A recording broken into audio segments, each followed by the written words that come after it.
Only a few people saw the credit crisis coming or predicted that it would result in a deep recession.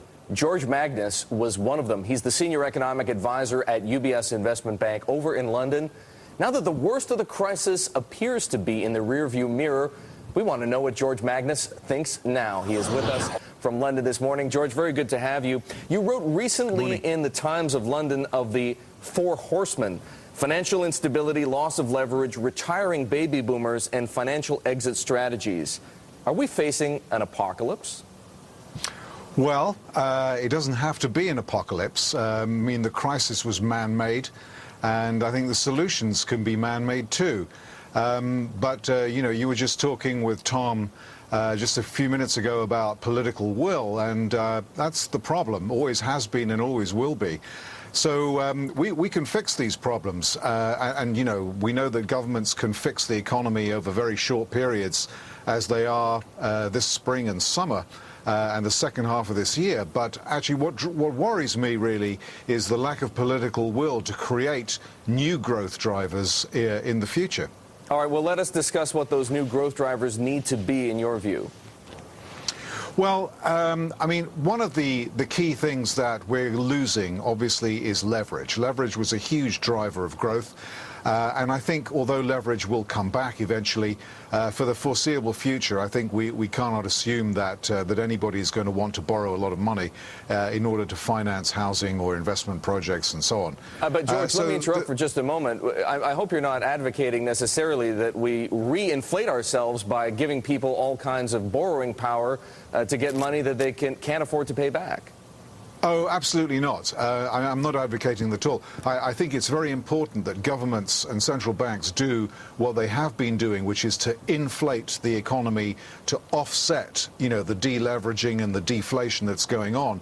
But of course, as many of us know now, it's only a question of time before we get our next round of deleveraging, which is from the government.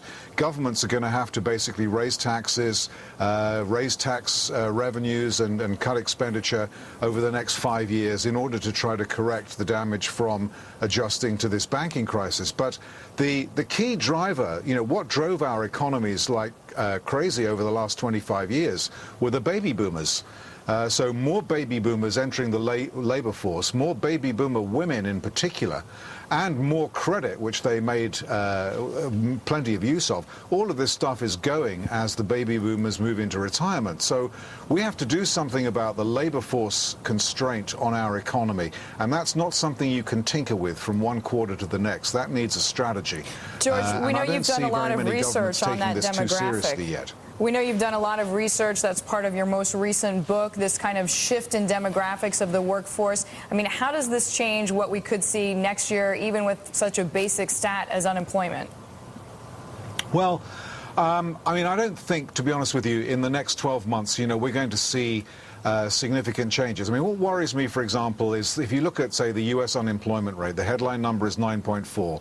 Add in hidden unemployment and underemployment, which the BLS is extremely good at calculating, and you've got an unemployment rate widely defined, which is closer to 15 to 20% than 9 to 10%. And it's not a dissimilar situation in Europe. In fact, it's worse because of the structural rigidities in our labor market. So this is highlighting, actually, the critical shortcoming which we have in our economies looking over the next few years, which is how do we create more jobs? How do we create more people at work as a substitute for credit? And that's, I think, something which companies and governments really have to take much more seriously. Otherwise, we could find ourselves in a Japanese kind of stagnation. That's clearly one of the big differences between where we are today and where we might be in 5-10 years' time. George, I'm afraid that's all the time we have. Thank you very much. That is George Magnus, Senior Economic Advisor at UBS, warning us of the four horsemen of the economic crisis, call it. And if we don't heed their warning, we may end up in a Japanese-style recession.